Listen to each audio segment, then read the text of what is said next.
Well, welcome back in. As the weeks go by, the talent continues to impress Friday nights under the lights. Here are your Blitz 16 Bank Plus Metro Player of the Week nominees. First up from Brandon High School, quarterback Brady Anderson. The senior gunslinger completed 19 of 30 passing Friday night for 290 yards and 3 total touchdowns.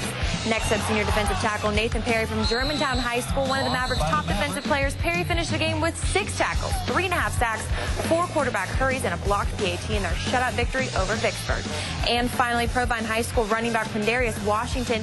The junior standout athlete had an outstanding game, finishing with 20 rushes for 140 yards and 3 total touchdowns.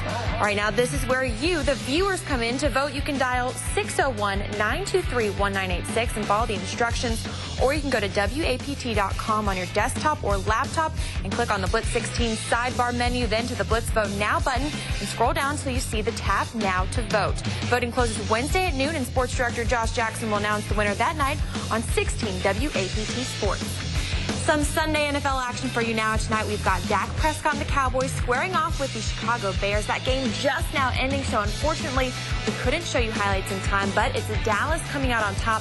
Final score 31-17.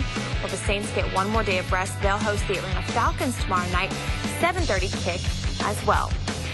To the college ranks now, Scott. This one's for you. Ole Miss quarterback Chad Kelly broke a school record held by Eli Manning for consecutive touchdown passes in the Rebels' dominating win over Georgia Saturday afternoon. Scott is laughing over there. It was a big defeat for a team who needed a big win.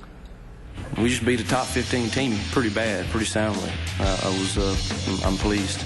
Georgia may have gone into Saturday's contest with Ole Miss as the undefeated team, but that record didn't necessarily reflect a strong style of play. The Bulldogs won their first 3 games, but only by a combined 12 points. However, for Ole Miss, they faced a gauntlet of a schedule, opening up the season with Florida State and falling to Alabama last week.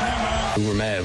We shouldn't be 1-2 right now. We kind of kicked ourselves in the foot, and those losses are on me for turning the ball over. So we just got to keep on looking forward, keep on working hard in practice, and it comes down to execution. And the Rebels executed to the highest level Saturday afternoon, beating the Georgia Bulldogs 45-14, snapping a 10-game losing streak to the Dogs, which dates back to 1996. I have tremendous respect for the Georgia Bulldogs and their program. Kirby's going to do a great job, but I can't think of times in my lifetime where a team has done that to Georgia. And so that credit to our kids and our coaches. And we got to play a lot of kids in an SEC game, which is not the norm. UGA freshman quarterback Jacob Eason sacked 3 times while only completing 43% of his passes. Coach Womack was calling out some great blitzes. They were allowing us to rush our 4 guys, our 4 D linemen. And he was riding. You can see it. However, the biggest issue the Rebs had to overcome, getting over that second half struggle they've seen many times before.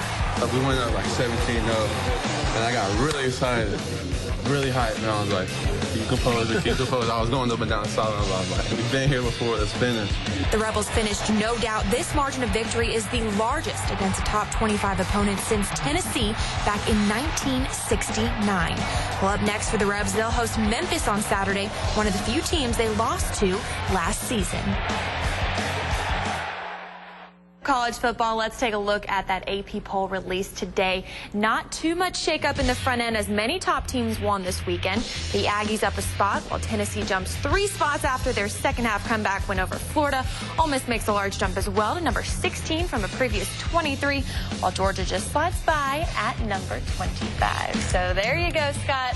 Talked about Ole Miss's win. I'm glad you mentioned it. You know, as a Georgia grad, I know that was a tough one for you, but it was okay. It's okay. I'm happy for Ole Miss. I'm having a good weekend, that's certain. Coming up, I'm going to take you across the country with a look at some of the week's wildest footage, the Weekend Review.